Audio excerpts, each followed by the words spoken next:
Assalamualaikum warahmatullahi wabarakatuh. Hai guys, this is Diani. Dan di video kali ini aku akan bahas tentang 7 kesalahan yang bisa menyebabkan kita tuh gugur atau gagal di seleksi administrasi CPNS. Oh iya, disclaimer juga, jadi di setiap instansi itu kan punya persyaratan yang berbeda-beda. Jadi bisa jadi penyebab kegagalannya itu tidak sama gitu antara satu instansi dengan instansi lainnya. Nah, berikut ini yang akan aku share itu adalah berdasarkan pengalaman dari teman-teman aku sama hasil riset gitu. Oke, langsung aja kita bahas, ini dia listnya.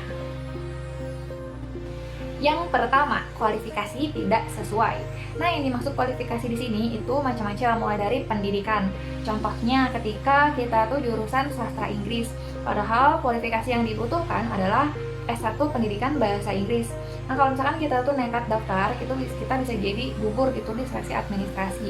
Nah, terus yang berikutnya, tinggi badan. Nah, ini kejadian juga di teman aku. Jadi dia tuh daftar di satu instansi yang ternyata mensyaratkan tinggi badan. Nah, karena tinggi badannya itu tidak mencukupi, akhirnya dia tuh gugur di seleksi administrasi. Sama yang berikutnya, akreditasi.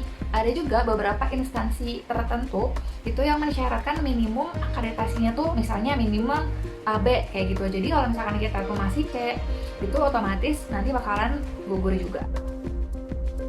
Yang kedua, ukuran dan jenis file tidak sesuai ketentuan.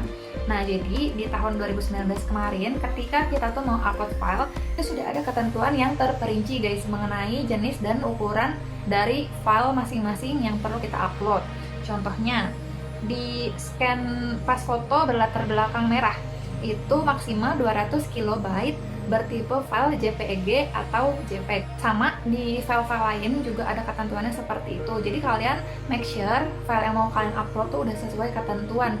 Misalnya yang dibutuhkan PDF gitu, tapi format kalian masih JPG. Nah, kalian nanti convert dulu tuh, dirubah dari yang PDF jadi JPG. Terus misalnya ukuran filenya masih terlalu besar, kalian coba kompres dulu secara online. Yang ketiga, dokumen tidak terbaca jelas. Nah, jadi teman-teman make sure dulu sebelum kalian tuh mengupload bahwa scan-scanan kalian tuh nggak blur dan bisa terbaca dengan jelas.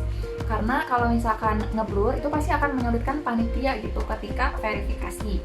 Nah, saran aku hindari nge-scan dari handphone karena BKN pun kemarin itu menyarankan menggunakan scanner yang beneran scanner gitu. Pergi aja ke tukang fotokopi atau misalkan teman kalian ada scanner gitu, kalian numpang di situ. Yang penting intinya sih dokumennya harus terbaca dengan jelas. Yang keempat, salah upload dokumen. Nah, jadi ini kejadian sama teman aku guys. Jadi dia sedih banget karena ternyata dia tuh salah upload dokumen. Nah, jadi saran aku coba teman-teman tuh buat folder gitu yang isinya semua dokumen yang akan kalian upload yang udah fix nih.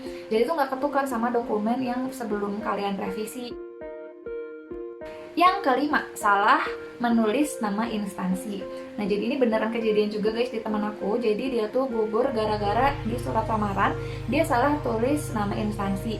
Jadi dia tuh mendaftarnya pilih yang Direktorat Jenderal. Ternyata di surat lamaran dia salah tulis. Jadi Inspektorat Jenderal atau Sekretariat Jenderal gitu, aku agak lupa. Tapi yang jelas itu akhirnya menyebabkan dia tuh gagal. Yang keenam, tanggal surat lamaran. Nah, jadi ini kejadian di teman aku guys. Dia tuh gagal gara-gara salah menulis tanggal di surat lamaran kerja. Jadi di beberapa instansi itu ada persyaratan khusus. Kayak misalkan nih di Kemenak, itu tanggal surat lamarannya itu ditentukan pada saat kita tuh rentang pendaftaran. Nah, teman aku kebetulan dia tuh udah mempersiapkan surat lamarannya kayak jauh-jauh hari gitu. Dan dia nulis tanggalnya itu di luar rentang waktu pendaftaran. Nah, itu akhirnya menjegal dia lolos ke tahap berikutnya. Yang ketujuh, akreditasi prodi. Nah, jadi ini juga banyak yang salah guys. Jadi akreditasi prodi yang diminta sama panitia itu adalah yang pada saat kita lulus. Jadi akreditasi pada saat kita lulus, bukan yang terbaru saat ini gitu. Nah, itu dia 7 kesalahan yang bisa menyebabkan kita tuh gagal atau gugur di seleksi administrasi. Tips ampuh dari aku, yang pertama, coba kalian baca dengan teliti dan seksama gitu.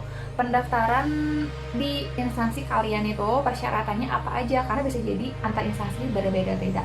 Terus yang kedua, kalian cek anti-cek dulu sebelum mengakhiri pendaftaran.